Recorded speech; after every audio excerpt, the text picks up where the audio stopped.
첫 번째 이슈는요.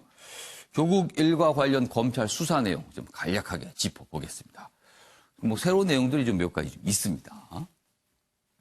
정경심 돈, 조국 장관의 부인입니다. 정경심 돈 사모펀드 운용사 설립에 사용된 정황을 포착했다. 소환이 임박이다. 이렇게 한국일보가 제목으로 전하고 있습니다. 조국 장관의 오촌 조카 구속이 됐고요. 지금 돈이 뭔가가 흘러 들어가서 그걸로 뭐가 설립이 됐고 이런 내용들이 지금 파악이 되고 있는 거예요. 여기 보면 조 씨, 구속된 조 씨는 빌린 돈 이렇게 얘기했지만 검찰은 차명 여부에 대해서 의혹을 갖고 좀 들여다보고 있습니다. 직접 투자한 것으로 결론이 날 때는요. 공직자윤리법 위반 소지가 있다 이렇게 돼 있습니다. 뭐 복잡한 내용이 많이 있는데요. 골자는 지금 이 돈이 뭔가 흘러 들어가서 회사가 설립이 됐고 이렇게 되면요. 이게 안 되는 거거든요. 이건 현행법 위반이 된다고 합니다. 다음 기사 있습니다. 보시죠. 조선일보는 이 어제 구속된 조국 오촌 조카 얘기하면서 좀 더 다른 내용을 전하고 있습니다. 장관설 돌 때부터 자료 없앤 조국 장관의 오촌 조카를 말합니다. 도피 직전 조국 장관의 부인인 정경심과 집중 통화했다. 이런 내용입니다. 여기 보면 얼마 전까지 해외로 나가서 잠적 상태였죠. 그때 얘기를 하고 있습니다. 출국 직전까지 정경심과 수차례 통화, 펀드 대응책 논의한 듯하다. 그러니까 뭔가 얘기를 했다는 거예요. 정 씨, 증거인멸 폭로 증권사 직원에게 내가 어떻게 나를 배신하냐 이렇게 입장을 나타냈다는 겁니다.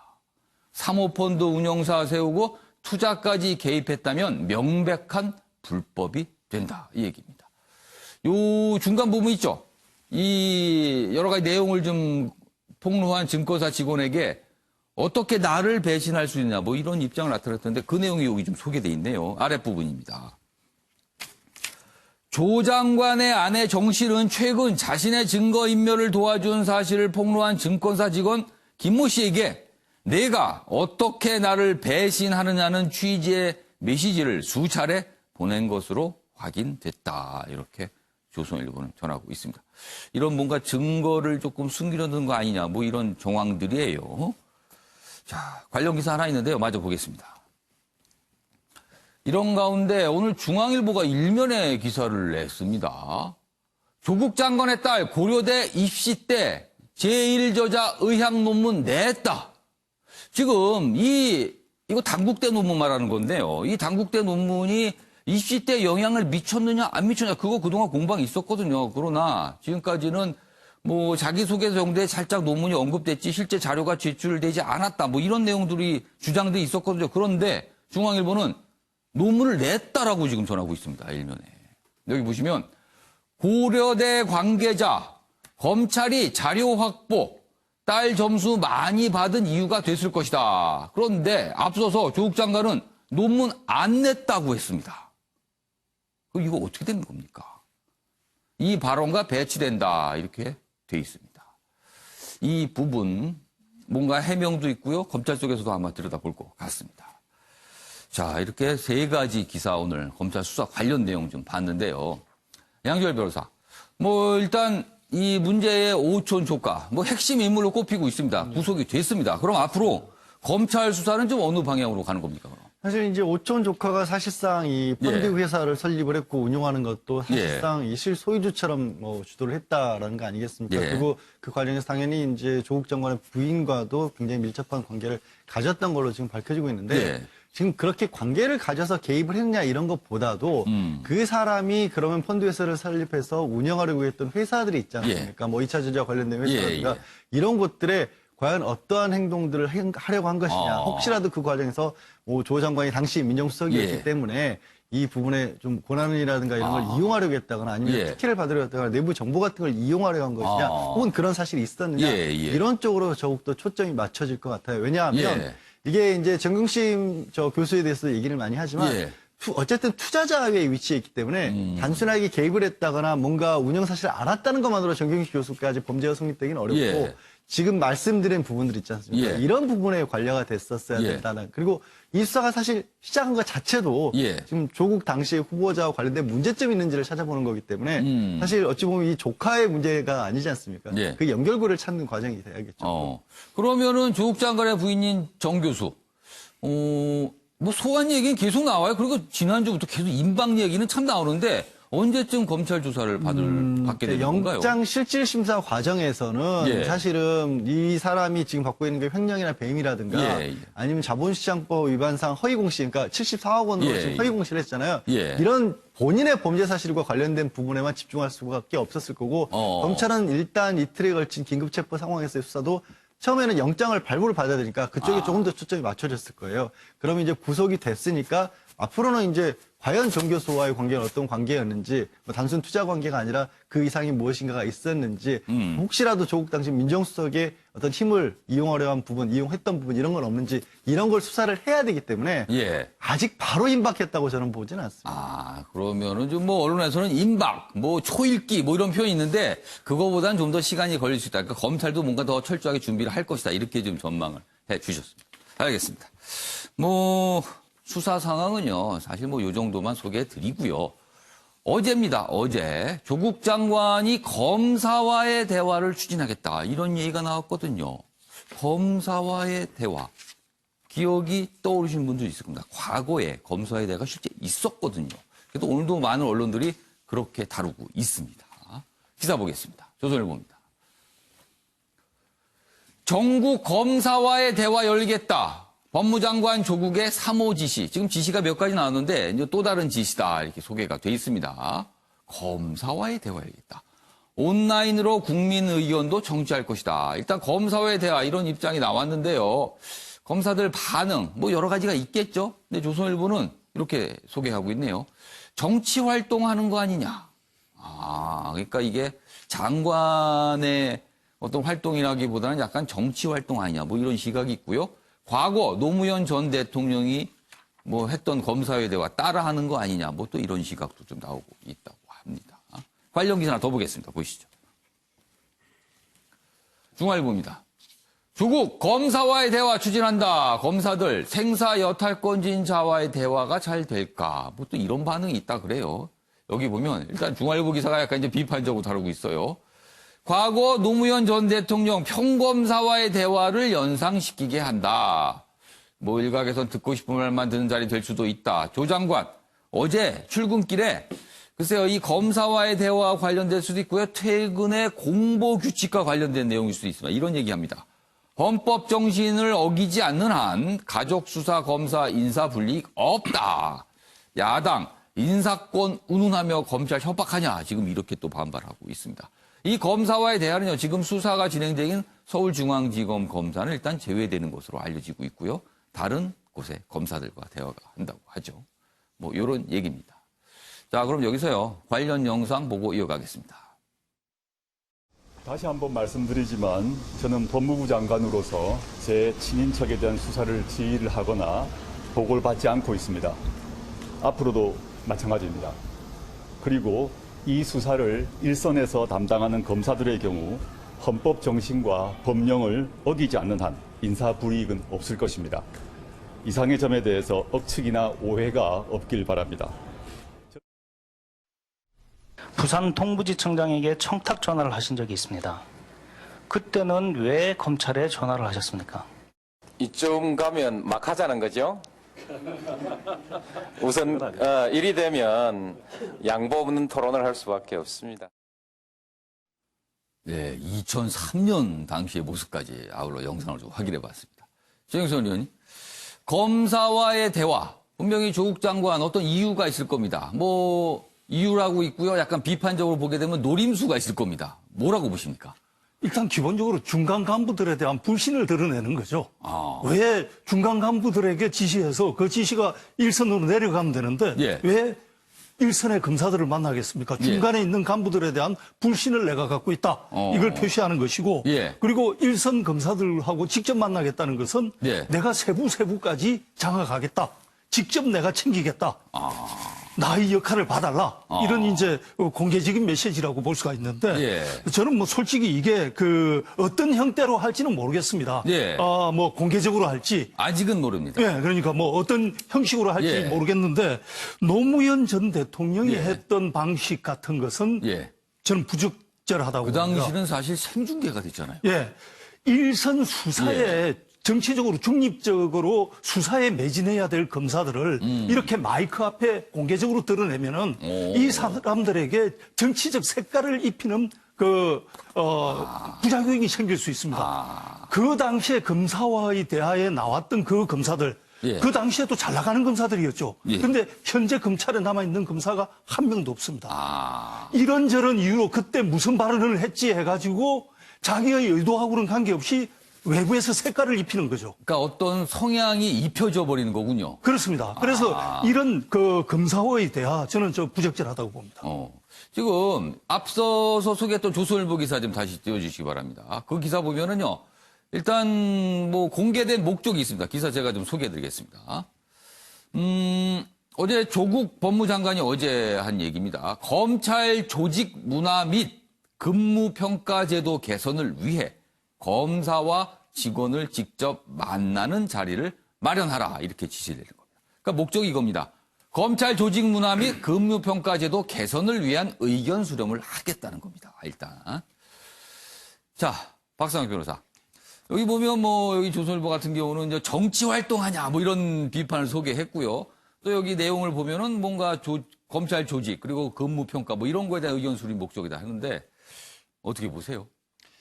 그 조국 장관이 임명됐을 때 예. 밝힌 일성도 그렇고 예. 임명 취지가 있습니다. 바로 법무 검찰 개혁입니다. 예. 그리고 조국 장관이 이 지시를 내리기 직전에 바로 예. 그 묘소를 참배하지 않았습니까? 예. 억울한 그 상황에서 그렇죠. 뭐 자신의 예. 그런 유명을 달리했던 검사의 묘소를 사실 참배했는데 비극이죠. 예, 그런 일 그렇습니다. 자체는.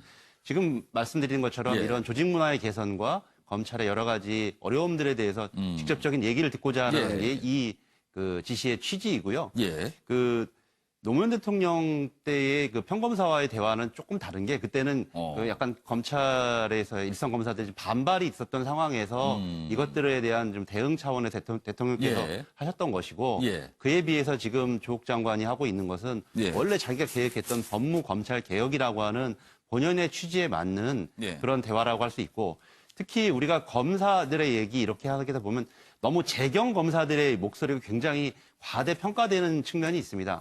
실제로 전국 각지에서 어렵게 고생하고 어렵게 일을 하고 있는 여러 가지 평검사들이 있거든요. 예. 그 사람들은 뭐 특수부 검사들이라기보다는 강력부 검사들, 진짜 힘들게 일하는 그런 검사들이 있는데 이런 검사들의 목소리를 듣는 것도 굉장히 의미가 있다고 저는 생각합니다. 재경 검사라면은 이른바 이제 서울 또는 수도권 경기 지역 검찰청에 근무하는 검사들. 그렇습니다. 한마디로 말해서 검사들이 좀 그쪽 근무를 좀 선호하죠, 사실. 선호하고 또 언론인들과의 접촉이 많으니까 그분들의 목소리가 많이 반영되는데 그러니까 활약 어떤 성과 같은 게 좀 잘 돋보일 수 있는 자리다라는 거네요. 예, 그렇죠. 실제로 어렵게 일하는 것들은 전국 각지에서 일하는 예, 여러 가지 예. 검사들이죠. 알겠습니다. 검사와의 대화. 이제 굉장히 오랜만에 나온 얘기입니다. 이재영 전 의원께서는 글쎄요. 뭐 어떻게 좀 평가하십니까? 그 큰 틀에서 보면은 예. 일단 지금 조국 장관이 장관으로 예. 임명된 게 일주일밖에 되지 않지 않습니까? 예. 근데 이 사람이 장관이 돼서는 안 되는 이유가 이제 서서히 드러나기 시작하는 거예요. 왜냐하면 일단은 이 검찰과의 대화 예. 또는 그 전에 있었던 여러 가지 행동들 자체가 모든 게 다 예. 색안경을 끼고 볼 수밖에 없어요. 왜냐하면 신뢰성도 없고 지금 본인이 지금 이제 피의자가 될 수 있는 가능성도 지금 열려 있고 예. 여러 가지로 신뢰할 수 없는 장관이 됨으로써 예. 아무리 본인은 진정성을 가지고 무슨 행동을 한다 하더라도 예, 예. 그거에 대해서 우리가 비판을 할 수밖에 없는 또 국민들이 그거를 동의하지 않고 그거에 대해서 오히려 자기 살 길 찾아가는 게 아니냐 이런 식으로 비판할 수밖에 없는 이 상황이 매우 안타깝다고 생각을 하고요. 그러니까 지금 나오는 어떤 지시들을 볼 때마다 그런 생각을 지울 수 없다라는 거네요. 칠 수가 없죠. 그래서 그 때문에 더더욱 조국 예. 장관은 부적절하다고 생각이 드는 것이고요. 예. 세부적으로 보면은 예. 글쎄요, 지금 이 상황에서 왜 저것을 할까? 결국에는 검찰 개혁이라는 얘기를 계속 하고 있지 않습니까? 예. 검찰 개혁을 한다고 하면서 검찰들과 만난다는 뜻은 예. 결국은 줄 세우기를 하려고 하는 것이 아닌가. 줄 세우기요. 그렇죠. 그리고 또 그 줄 세우기를 하면서 예. 결국에는 검찰 내부의 조직을 뭐 분열시킨다든지 아. 이런 또 이념적이 됐던지 아니면 그것이 무엇이 됐던 그럼 간에 줄을 세운다는 거는 좀 평검사들, 그러니까 아직까지 그 검찰 내에서 경력이 많지 않은 평검사들을 자기 편으로 만든다 이런 뜻인가요? 지금에 봤을 땐 그런 그 의도가 있을 거라고 충분히 저는 아직까지 진행이 되진 않았지만 의심을 하시는 거죠. 의심을 지금? 하고 있는 것이죠. 그리고 거기에 나온 사람들이 예. 여러 언론에서도 나오긴 했지만 예. 지금 모든 그 자신의 인사권을 가지고 있는 예. 조국 장관 앞에서 진짜 제대로 된 말을 할 수 있을까요? 아. 앞서서도 말씀을 하셨지만 그 노무현 전 대통령과의 그 검사의 예. 대화 속에서도 그때 뭐 할 만했던 검사들 예. 또는 뭐 소신 발언했던 그 대통령 앞인데도 할 말 막 했잖아요, 그때는. 근데 그 사람들 지금 한 명도 남아있지 않다는 것 그 사실만 보더라도 예. 과거의 또 다른 그 모습을 보여주는 것이 아닌가. 오히려 검사와의 대화라는 이 제목 자체를 가지고 옴으로써 예. 그때와 마찬가지로 오. 잘못 발언하면은 당신네들의 미래에는 검찰 내부엔 최소한 없다라고 오히려 메시지를 던져주는 것이 아닌가. 이런 의심도 해볼 수 있는 그런 상황이라고 생각합니다. 이재용 지원위원께서는 주로 의심을 말씀해 주신 거예요, 지금요. 이런 게 좀 우려스럽다라고 지금. 근데 아직 진행이 안 됐기 그렇죠. 때문에 의심이고 진행이 되면은 많은 의심이 전 사실로 변할 거라고 생각을 하는데 시간적으로 지금 우리가 미리 얘기하고 있기 때문에 의심이라고 알겠습니다. 생각하지만 의도는 충분히 담겨 있다고 생각합니다. 아무튼 그렇게 해석을 좀 해 주신 거예요, 지금 이 상황에 대해서. 자, 양지열 변호사, 어떻게 보셨어요? 저는 이제 평검사, 젊은 검사들하고의 대화라는 걸 왜 시도했을까의 하나로 지금 우리 어느 직장이나 어느 조직에 가봐도 요즘 젊은 친구들 참 많이 다르다는 얘기들 많이 하시잖아요. 이 얘기 검찰 조직에서 나옵니다. 그러니까 검찰 수뇌부들조차도 예. 사실 검경수사권 조정이나 민감한 사안과 관련해서 요즘 젊은 검사들은 우리와 뜻이 좀 다르다는 얘기들을 뭐 원하는 걸 젊은이는 다 다르죠, 기성세대하고. 다르죠. 근데 그 다르다는 게 예. 검사에 대해서 우리가 기존에 가지고 있던 뭐 검사라는 지위가 가진 권력지향적인 성격이라든가 예. 아니면 굉장히 많은 권한에 쏘는 어떤 것들보다도 예. 법률 전문가로서의 어떤 역할에 더 주기에 무게중심을 두는 쪽으로 전문층이 좀 옮겨갔다는 거예요. 그래서 실제로 검사들이 가지고 있는 수사권이나 이런데 예. 과거의 검사들보다 더 집착하지 않는다라는 얘기들이 검찰 내부에서도 있었거든요. 그러니까 그게 어떻게 보면 지금 조국 장관이 계획하고 있는 예. 현 정부의 검찰 개혁 방향과도 예. 오히려 젊은 검사들하고는 쉽게 말해서 얘기가 통할 수 있는 상황이라는 거죠. 그리고 동력을 거기서도 그러면 얻을 수도 있는 거죠. 그러면 양지열 변호사 역시도 뭔가 이 개혁의 동력을 좀 찾기 위한 작업일 수 있다라고 보시는 거네요. 예, 이재용 변호사. 한마디만 말씀드리자면요. 예. 조국 장관은 물론 그런 의도로 젊은 검사들과 예. 만나려고 하는 게 있을 수도 있지만 예. 제발 그러기 전에 예. 지금 본인에 대해서 분노하고 있는 젊은이들, 대한민국 젊은이들하고 먼저 소통하는 것이 좋을 것 같습니다. 다른 젊은이들 좀 더 만나라 그 말씀이시나? 얼마 아니, 전에 그들이 무슨 원하는 청년 단체를 좀 만나기도 했죠. 만나는 그 걸 자리에서. 떠나서 그들이 요구하는 걸 들어줘야죠. 만나서 듣고 뭐 아무것도 처리가 안 되면 그거는 만난 게 아니죠. 알겠습니다. 예, 박상혁 변호사. 저는 거기에 대해서는 조금 반론인데요. 예. 혹시 뭐 물론 조국 장관이 만나긴 했습니다만 예, 예. 그런 젊은이들의 많은 실망감과 이런 것들을 한다고 그 사람들을 중심으로 만나기 시작하면 진짜 정치 행보한다는 비판을 면할 수가 없을 것 같습니다. 예. 자기의 일에 지금 말씀하시는 거 있잖아요. 예. 검찰은 검찰의 일, 예. 법무는 법무의 일에서 충실하자고 했다면 지금 조국 장관이 검사들을 만나고 이런 부분들을 원칙을 세우는 것은 바로 예. 법무의 일을 하는 것입니다. 알겠습니다. 뭐 장관이 지시를 했으니까요. 검사와의 대화 추진하라고 지시를 했으니까 이루어지겠죠. 그럼 또 그 모습도 꽤 많은 주목을 받을 것 같기도 합니다. 자, 이번 주제는 어제 청와대 앞에서 있었습니다. 황교안 자유한국당 대표의 삭발입니다. 그 얘기 좀 해보겠습니다. 참 여러 가지 얘기가 많습니다. 밤사이도 참 여러 평가가 나왔고요. 기사 보시죠. 매일경제입니다. 황교안의 승부수, 조국 사퇴, 청와대 앞마당에서 삭발 투쟁이다. 이렇게 돼 있습니다. 여기 보시면 사진 좀 봐주세요. 여기 작은 팻말을 들었습니다. 파면하라, 대한민국은 죽었습니다. 이런데 황교안 대표의 머리, 이미 머리를 다 삭발한 상태 이후의 모습이죠. 이런 모습이었습니다. 기사 보겠습니다. 문 대통령 국민의 뜻 거슬러 이렇게 얘기를 하면서 어제 삭발을 했어요. 야당 대표의 공개 삭발은 처음이다. 보수 원톱 이미지를 굳히고 조국 장관 임명 막지 못한 야 지도부 책임론도 의식. 그러니까 지금 보수 진영에서는, 야권 보수 진영에서는 내가 원톱이다.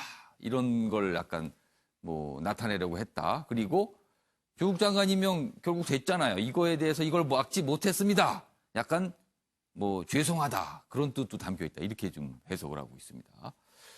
어제 문재인 대통령이 강기정 정무수석을 보내 삭발은 하지 마시죠라고 만류를 했다고 하는 내용도 또 같이 들어 있습니다. 그럼 여기서요, 이 주제와 관련해서 아침엔 매일경제의 시그니처 코너입니다. 빈칸 채우기 지금부터 해보겠습니다. 지금 미리 저희가 판넬을 나눠드렸는데요. 네 분께서는 그 판넬에 요 빈칸에 무엇이 들어갈지를 좀 추정해서 써주시기 바랍니다. 상상력과 분석력 마음껏 발휘할 수 있는 순서입니다. 그럼 제가 어떤 빈칸인지 좀 소개하고 나머지 기사도 알려드리겠습니다. 황교안, 청와대 만류 일축하고 삭발투쟁 강행. 무엇 승부수. 몇 글자인지 모르겠습니다만 무슨 승부수라고 돼 있어요. 어제 이 삭발을 한 게 무엇을 위한 승부수를 던진 거라고 지금 설명이 돼 있습니다. 과연 무슨 승부수일까요? 이 내용을 좀 적어주시는 겁니다. 요 아랫부분 보시면 힌트가 좀 있어요. 제가 그것도 마저 알려드릴게요. 대여 투쟁 동력 키우려 전격 결단했다. 최고위원들 큰 결심하셨다. 이렇게 격려했다는 얘기도 있고요. 강기정 정무수석이 대통령의 지시로 직접 찾아와 만류했지만 강행을 했습니다. 황 대표 조국을 사퇴시켜라 이렇게 얘기를 했답니다. 삭발 하지 마시죠 하니까 조국 사퇴시켜라 이렇게 얘기했다는 거예요.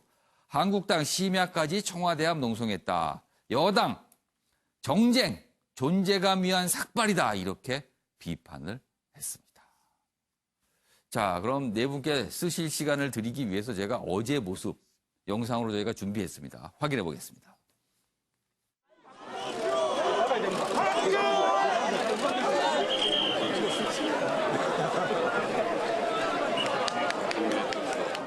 지키자 자유 대한민국, 살리자 자유 대한민국.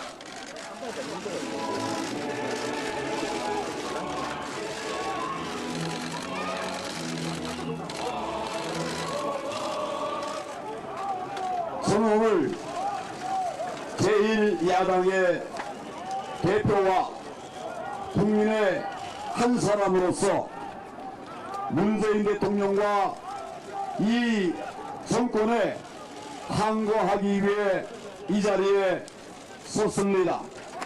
문재인 대통령에게 경고합니다. 더 이상 국민의 뜻을 거스르지 마십시오. 조국에게 마지막 통첩을 보냅니다. 스스로 그 자리에서 내려와라.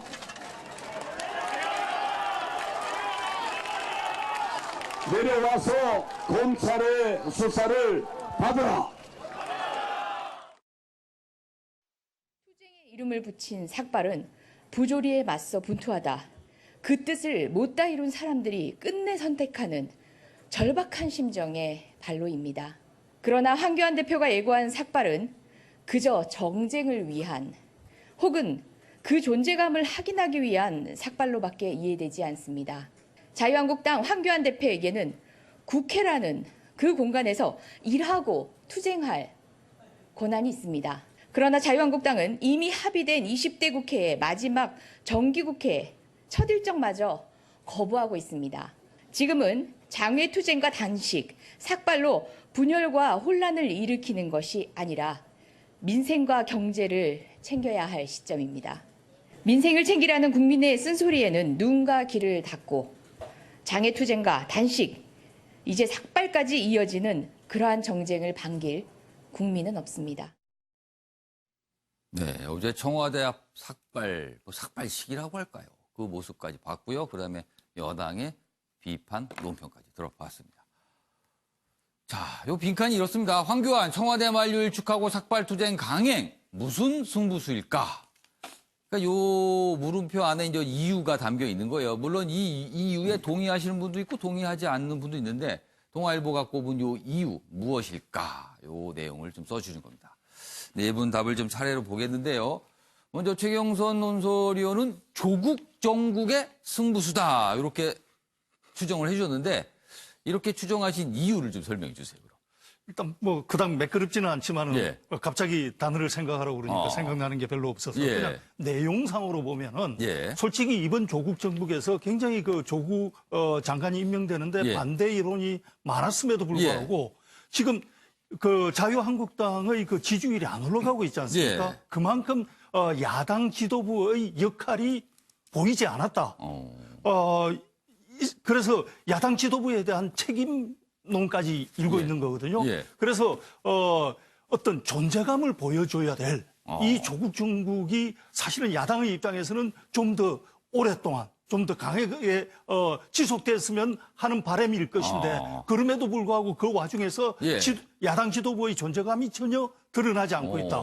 그래서 저는 뭐 우리는 일반적으로 예. 저기 일을 해라 쇼를 예. 하지 말고 이런 말들을 많이 합니다만은 예. 정치인들은 또 이미지라는 게 있기 때문에 예. 쇼도 적절하게 필요한 거거든요. 예. 그래서 이 조국 정국이 진행되는 동안 야당 지도부의 존재감을 높이기 위해서 뭐 승부수를 띄운 거다. 뭐 이렇게 볼 수밖에 없을 것 같습니다. 조국 정국 승부수다 이렇게 돼 있습니다. 그러니까 뭔가 승부를 위한 뭔가 움직임이다 이렇게 해석하신 거네요. 알겠습니다. 박상혁 변호사께서는 총선 승부수다. 총선을 위한 승부수를 지금 던진 거다. 이렇게 해석해 주셨네요. 뭐 조금 이른 감이 있습니다만은 정치인들은 총선이라는 아주 정치 시간표에 맞춰서 모든 것을 움직일 수밖에 없습니다. 그런 예. 가운데서 승부수라고 하면 가장 결정적인 것은 바로 선거일 수밖에 없는 것이죠.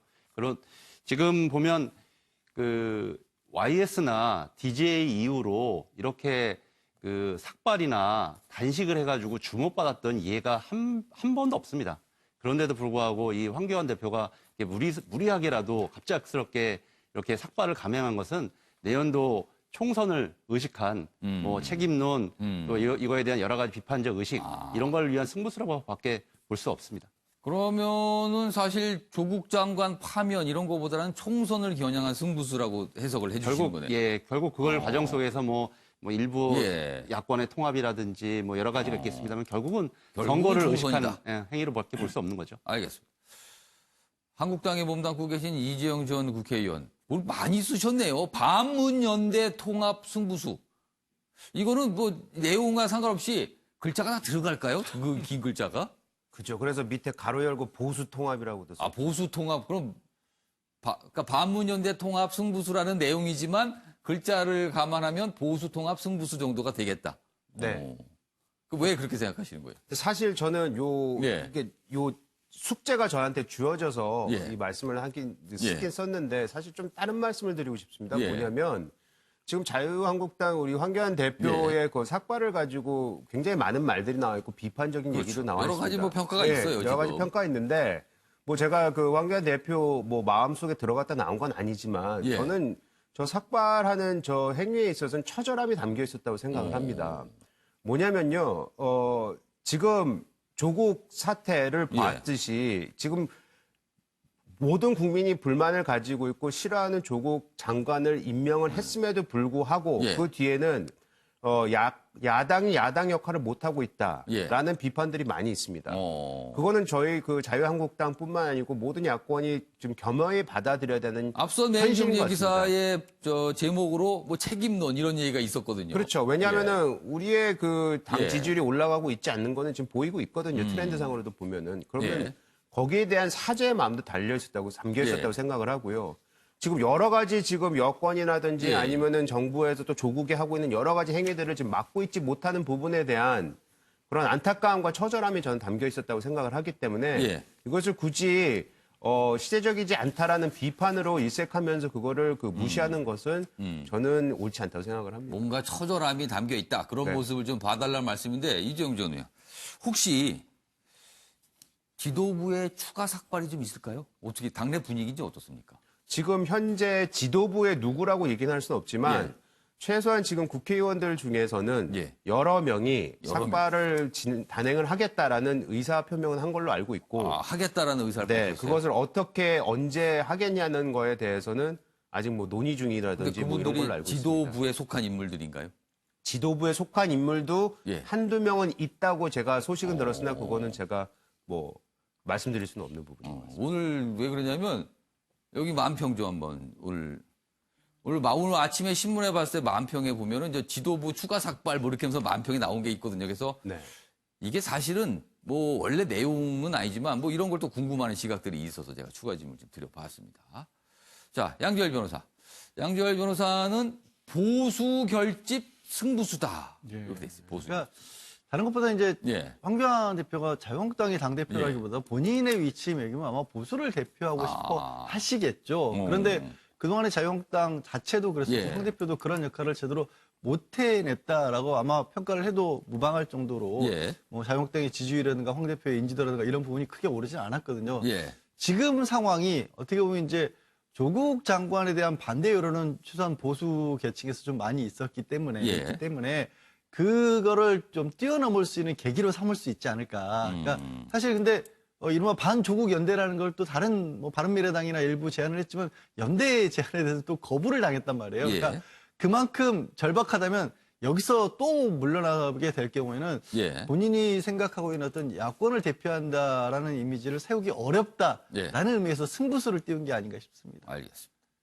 네 분이 좀 연속해서 이 답을 추정해 주셨는데 한꺼번에 좀 보겠습니다. 네 분 좀 보면 최영선 의원께서는 조국 정국 승부수를 던진 거다. 박상혁 변호사는 총선 승부수다. 이재영 의원께서는 아랫부분을 하겠습니다. 보수 통합 승부수다. 양지열 변호사께서는 보수 결집 승부수다. 이렇게 되어 있습니다. 그럼 정답 확인해 보겠습니다.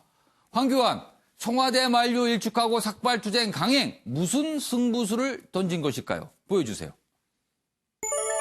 야권 결집 승부수다. 야권 결집. 그러니까 본인을 중심으로 야권이 뭉쳐라라는 어떤 표시다. 이런 뜻이네요. 그러고 보니까 이 앞선 매일경제 기사 좀 보여주실까요? 거기에 답이 다 있었군요. 보니까. 앞선 기사, 매일경제 기사에 제목을 다시 소개해드리겠습니다. 여기 보시면 보수 원톱 이미지를 굳히고 이 부분이 힌트였네요. 보수 원톱. 야권 결집 승부수. 야권 결집이 되면 본인이 보수 원톱이 될 수 있다. 이런 뜻이 됩니다. 보니까 이재영 전 의원과 양지열 변호사는 뭐 거의 정답에 가깝게 해주신 것 같아요. 그리고 최영선 의원과 박상영 변호사께서는 정답보다 더 큰 범위에 좀 답을 좀 적어주신 것 같습니다.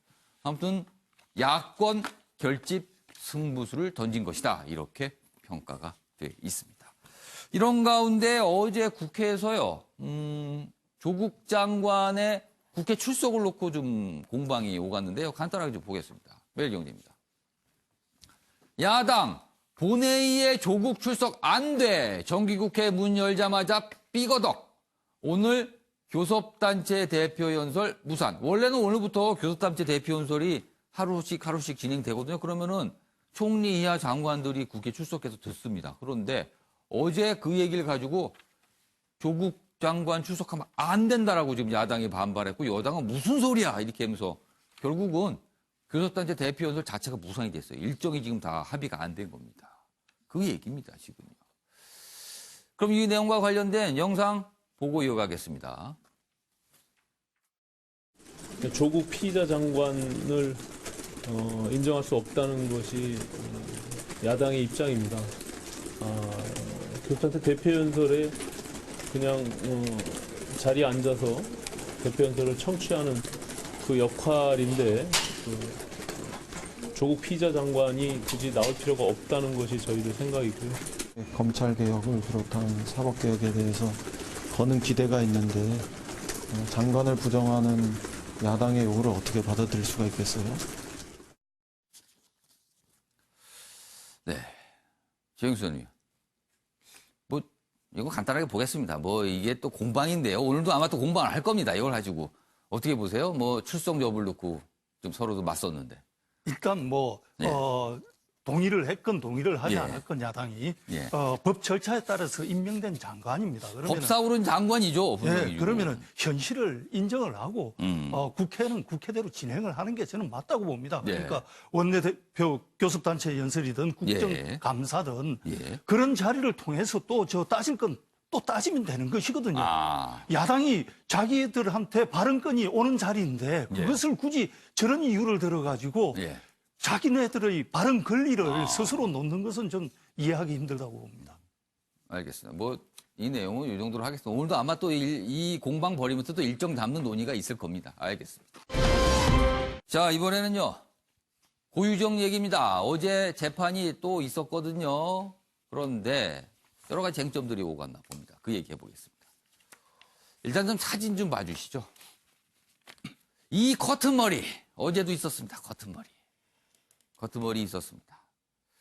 저희가 사실은 매번 이렇게 재판에 출석할 때마다 영상 보여드리는데요. 많은 분들이 그 영상 보면 더 뭔가 막 이렇게 올라온다고 하시는 분이 있어요. 그래서 오늘 영상 안 보여드리겠습니다. 그냥 사진만 보십시오. 그래서 이런 모습이었습니다. 졸피뎀 혈흔 피해자의 것 코너 몰린 고유정. 어제 재판 내용입니다. 세 번째 공판인데요. 고 씨 주장을 반박하는 증언이 나왔습니다. 계획적 범죄 입증 가능성이 커졌다. 이렇게 한국일보 전하고 있습니다. 고유정이 어제요. 진술 기회 달라. 이렇게 요청을 했습니다. 그러나 재판부가 아니 변호인 통해서 많이 얘기하고 있고 이미 뭐 서면으로 준비했는데 무슨 진술 기회 달라 해서 재판부가 퇴짜를 났다고 합니다. 그러니까 들어주지 않은 거예요. 그 내용이 있었습니다. 관련 기사 하나 더 있는데요. 보시죠. 다음 기사입니다. 이쪽입니다. 졸피뎀 혈흔은 고유정 아닌 전 남편 것이다. 계획 범행에 무게든 감정 간의 증언이 나왔습니다. 그동안 혈흔, 이게 누구 피인지 어떻게 아느냐, 졸피뎀이 꼭 거기서 나오는 법이냐, 이런 주장이 있었거든요. 고유정 측에서. 그런데 어제 감정관 증인이 졸피뎀 혈흔은 고유정 아닌 전 남편 것이다. 이렇게 증언을 했습니다. 그 감정관은 과학적으로 뭔가를 살펴본 거잖아요. 고 씨 울먹이며 진술 기회 달라 호소. 재판부. 어제는 안 되고 직접 진술 써오면 기회 주겠다. 그러니까 자필로 진술서 다 써와라. 그럼 그거 읽게 해주겠다. 이런 얘기였습니다. 이 얘기입니다. 양재 변호사.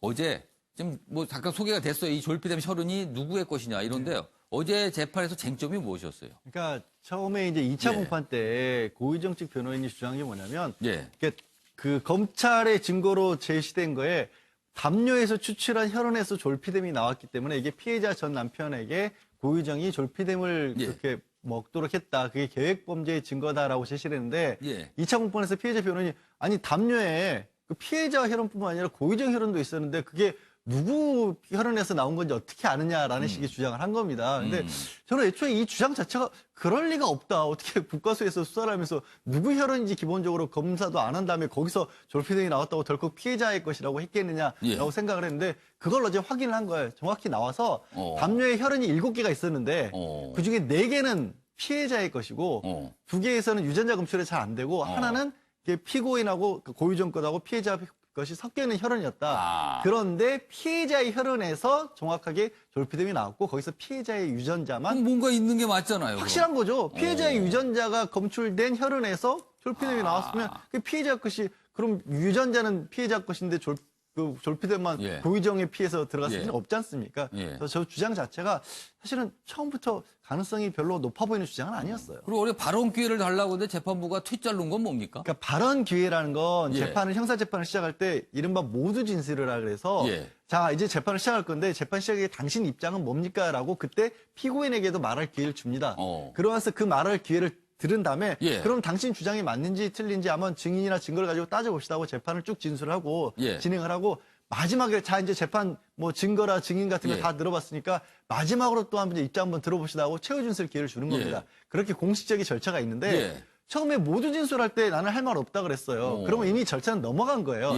이제는 증거를 가지고 다투는 절차에 들어가는데 갑자기 고유정이 나 말 다시 해야겠습니다라고 한 겁니다. 그러니까 원래 절차에 없는 얘기를 지나갔는데 하겠다고 하니까 원래는 이제 아예 안 들어주는데 그래도 이제 사건이 사건이니만큼 재판부에서 그러면 다음에 당신이 무슨 말을 할지 우리도 알고는 있어야 되지 그러니까 공개 재판정인데 예. 자기 하고 싶은 말을 아무거나 다 하도록 내버려둘 수는 예. 없잖아요. 그러니까 원고를 써서 정리를 해서 가져오면 제출하면 다음 공판에 그 얘기를 할 수 있도록 하겠다라고 해준 겁니다. 다음 공판 때는 뭔가를 좀 얘기할 수도 있겠네요. 좀 예, 길게. 그렇습니다. 예. 알겠습니다. 박상수 변호사. 그런데 아까 이 잠시 사진도 영상 좀 잠깐 나갔는데요. 사진도 보면 이 머리카락 커튼. 이거 보시는 분은 참 답답해 하시는데요. 그리고 어제 또 한 가지는요. 취재진이 좀 근접해서 이 취재를 하려고 했거든요. 사진으로. 그런데 근접 촬영이 불허됐다는 얘기가 나와요. 근데 지금 신상 공개된 인물 아닙니까? 왜 근접 촬영을 불허했을까요?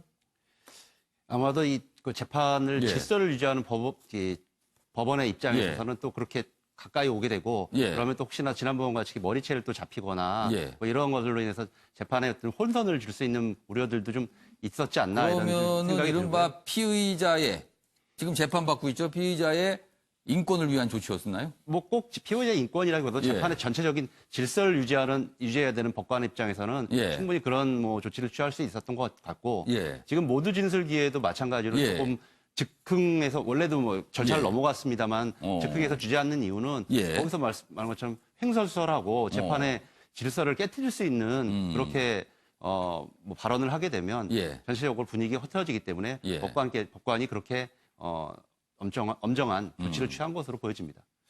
사실 뭐 이 사안과는 직접 관련은 없습니다만 그동안 얘기가 됐던 게 이제 머그샷 공개예요. 이거 뭐 신상 공개 결정을 했는데 뭐 얼굴을 도통 뭐 볼 수가 없으니까 사람들이 답답해 하거든요. 그래서 머그샷 얘기가 그동안 나왔는데 최영선 위원께서는 머그샷 공개. 그러니까 소위 말해서 뭔가 이름 들고 있는 사진을 정면 사진, 측면 사진을 찍어서 그걸 공개한다는 거죠. 이 신상 공개 결정이 나면 아예 이제 얼굴 공개하겠다는 거예요. 아주 정확하게. 그건 어떻게 좀 보세요? 지금 찬반 논쟁이 좀 있는데요. 저는 뭐 적극적으로 공개를 하고 대신에 이제 그거 나중에 무죄로 결론이 예. 났을 때 국가의 배상 책임이 있겠죠. 그런 부분이 동시에 이루어져야 된다고 보고 현재 상태에서는 지금 경찰이나 예. 이 검찰 단계에서는 얼굴을 마음대로 공개 못하게 돼 있는데 예. 저는 저 머리카락 커튼에 대해서는 예. 재판 과정에서 재판장이 예. 충분히 저는 저 주의를 줄 수 있다고 봅니다. 예를 들어서 뭐 항상 하는 얘기지만은 이 정언을 듣고 예. 자기가 말하는 과정에서 이 표정 변화라든지 이런 것들이 사실은 정언의 신뢰성이라든지 이런 것을 판단하는데 많은 기준이 되는 거거든요. 예. 그런데도 불구하고 저렇게 재판정에서 계속 머리카락을 늘리고 있으면 예. 재판장이 뭔가 증거가 나오고 정언이 나왔을 때 지금 피고인이 어떻게 생각하고 있는지 표정 변화가 어떻게 있는지 알 수가 없잖아요. 예. 그러니까 재판장 입장에서 용모를 좀 제대로 갖춰달라 하고 주의를 줄 수 있는 거 아닌가 싶은데 왜 그러지 않는지 잘 모르겠습니다. 양지열 변호사, 재판 받을 때도 저렇게 내리고 있는 건가요? 뭐 상관은 없습니다. 그러니까 재판장이라고 해도 그거를 뭐 예를 들어서 네.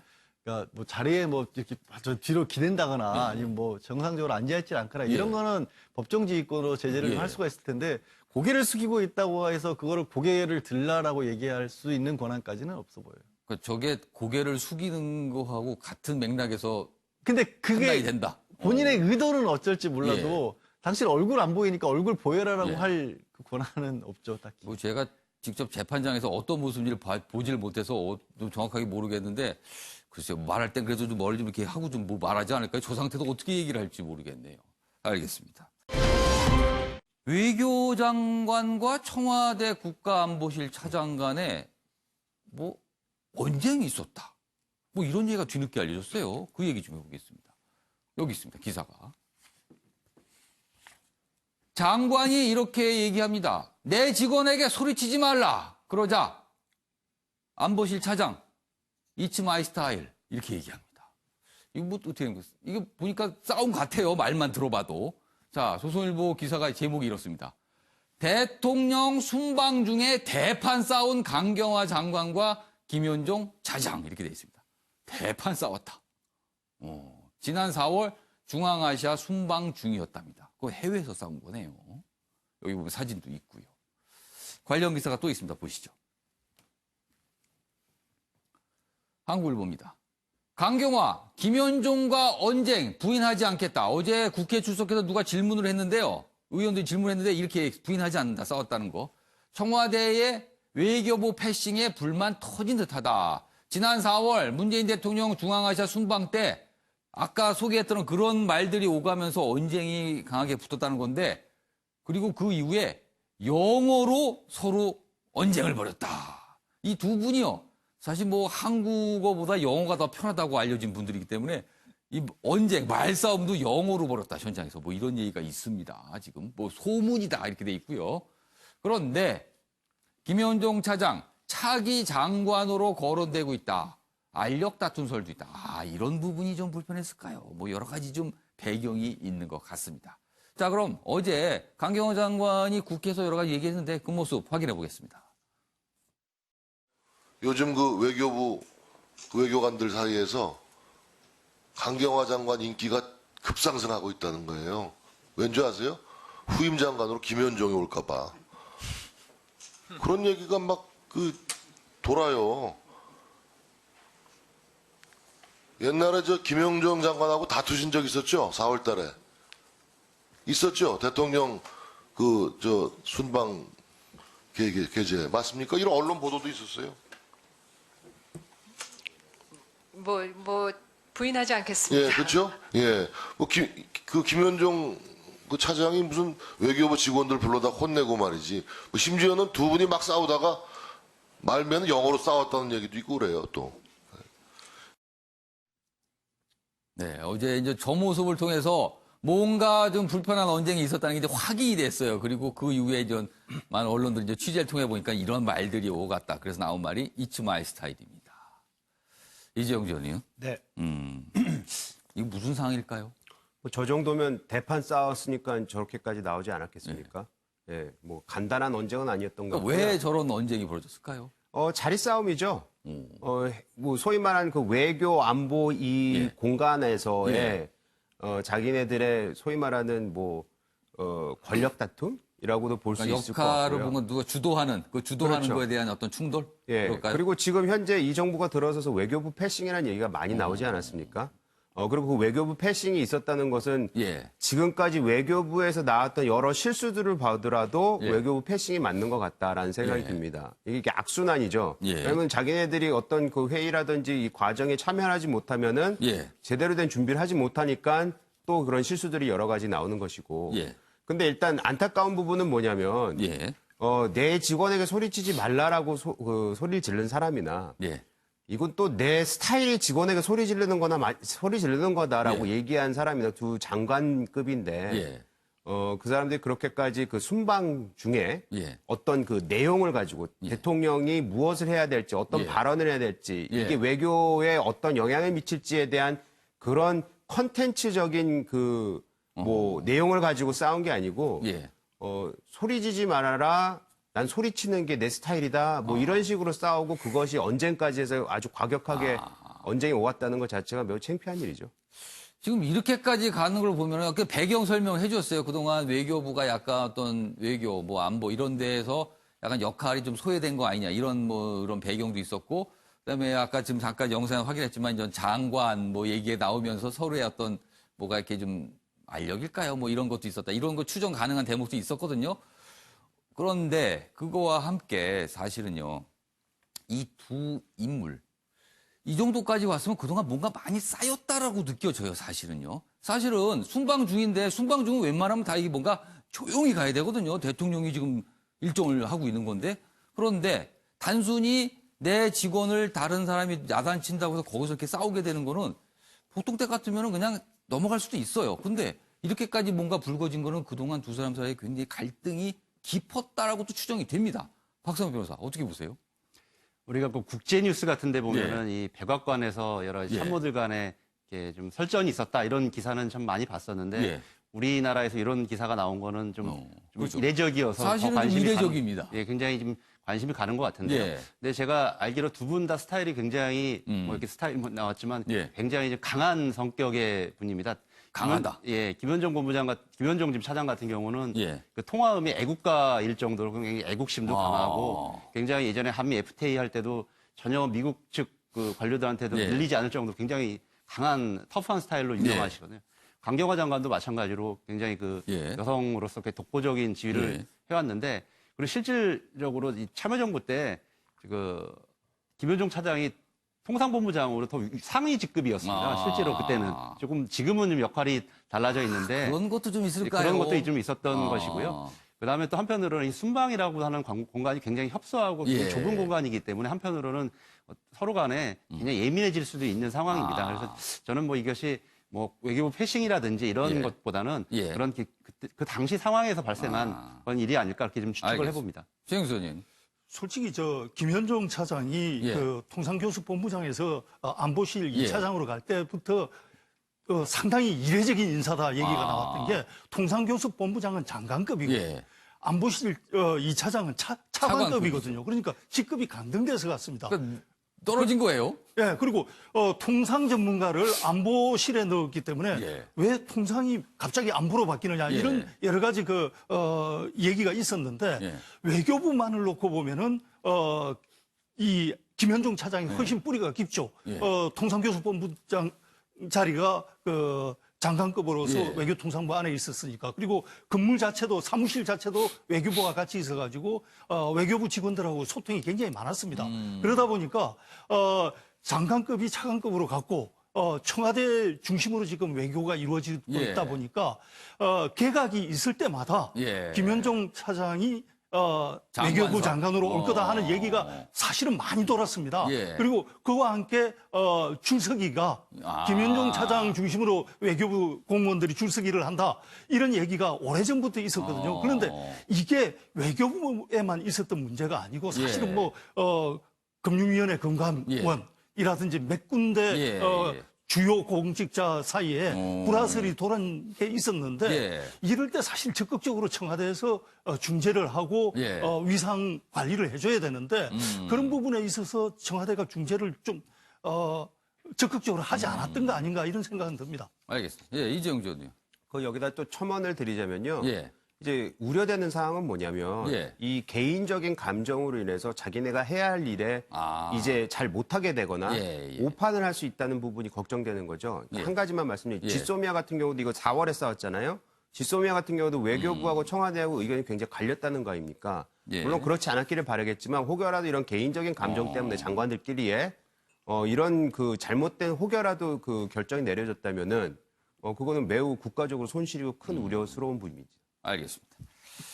자, 이번에는요, 박근혜 전 대통령 얘기 좀 해보겠습니다. 어제 입원을 했고요, 오늘 수술이 예정돼 있습니다. 그 기사입니다. 동아일보입니다. 박근혜 전 대통령 900일 만에 구치소박 생활 3개월가량 병원에 머문다. 어제 서울 성모병원 입원했습니다. 오늘 수술 예정이고요. 각종 검사 받고 오늘 어깨 수술. VIP 병동 1인실에서 생활합니다. 특실인가 봅니다. 굉장히 넓습니다. 57평 이렇게 돼 있네요. 굉장히 넓군요. 병원 측 21층 전체 출입 통제, 주변에 경찰 배치에 경비를 강화하고 있다. 이렇게 되어 있습니다. 어제 관련 영상이 있습니다. 뭐 여러 가지 모습이 있었는데 확인해 보겠습니다.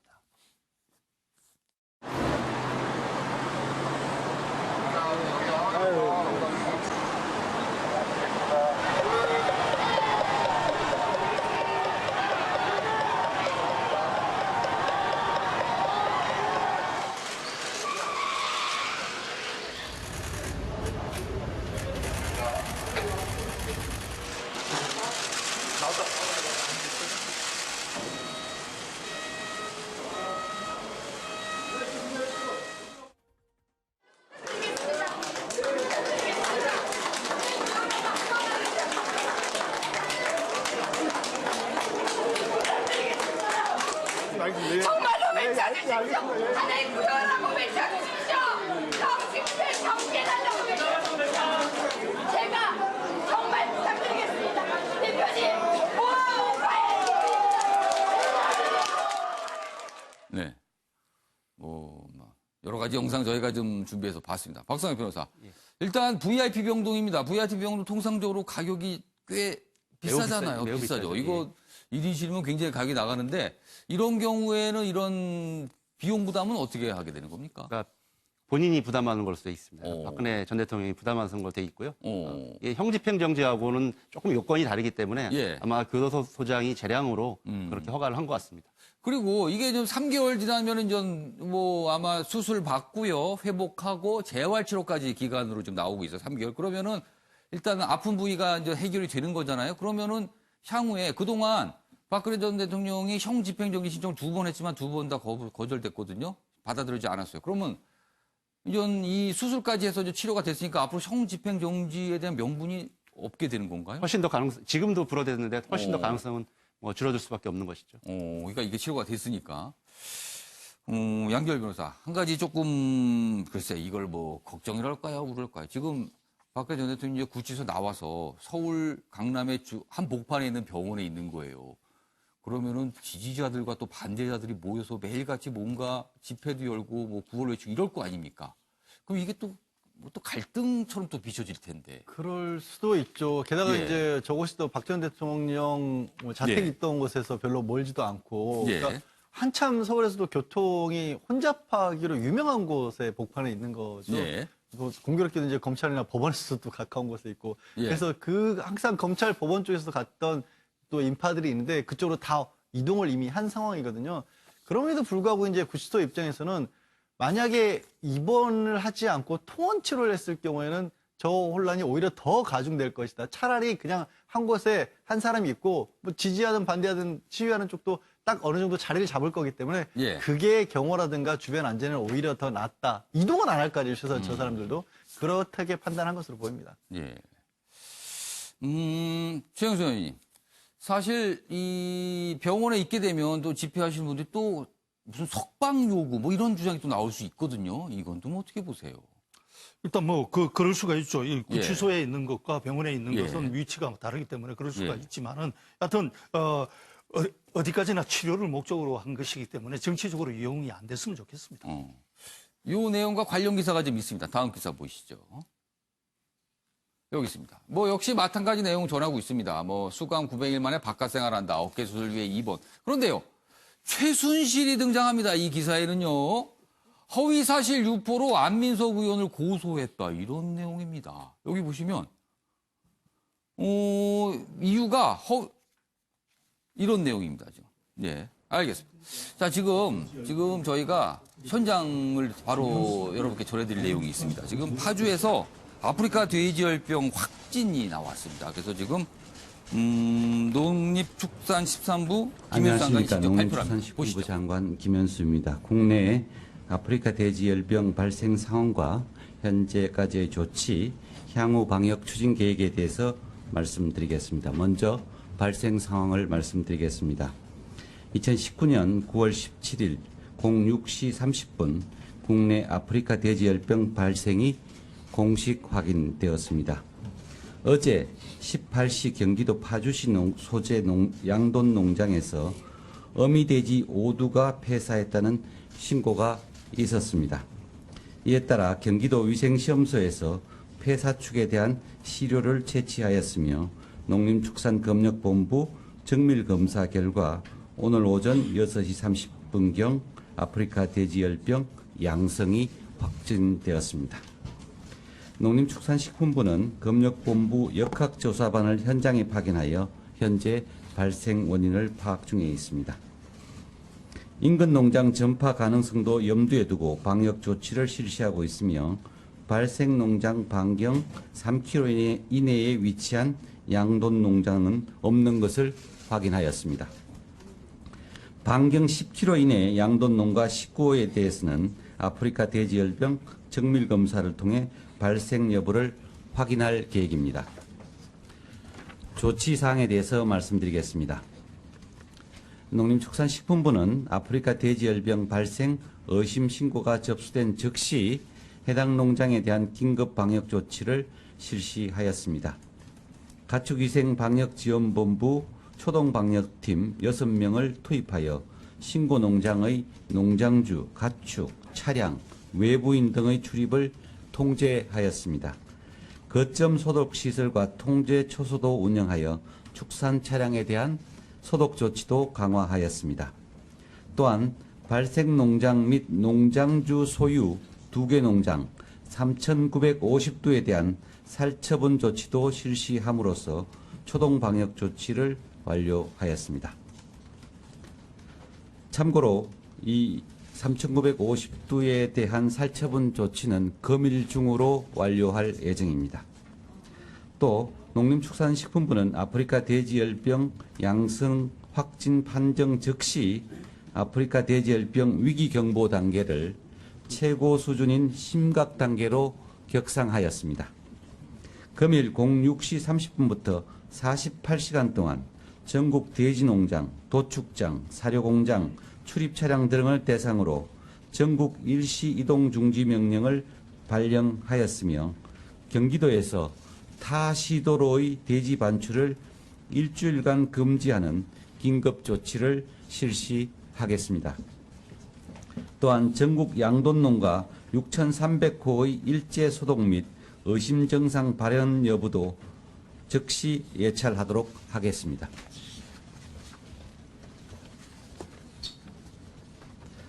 아프리카 돼지열병 주요 전파 요인에 대한 관리도 강화하겠습니다. 금일부터 남은 음식물의 양돈농가 반입을 전면 금지하고 환경부 등 관계부처와 협력하여 접경지역 14개 시군의 야생 멧돼지 개체수 조절도 실시하겠습니다. 농가 및 지자체에 대해서 당부드리겠습니다. 아프리카 돼지열병 조기 종식을 위해 지자체와 축산농가에도 방역 조치가 현장에서 신속히 이루어질 수 있도록 협조를 당부드립니다. 전국 지자체는 방역 조치 사항에 대한 후속 조치에 만전을 기해 주시기 바랍니다. 아프리카 돼지열병 방역대책 상황실을 즉시 설치 운영하고 양돈농가 등 축산시설 일제소독, 도축 출하 전 임상검사, 의심축 발생 시 신고 요령 홍보 등을 조속히 실시해 주시기 바랍니다. 네, 현장 발표 들어봤는데요. 좀 대처를 잘해야겠습니다. 아침에 매영제 오늘은 여기까지입니다. 시청해 주신 여러분 고맙습니다.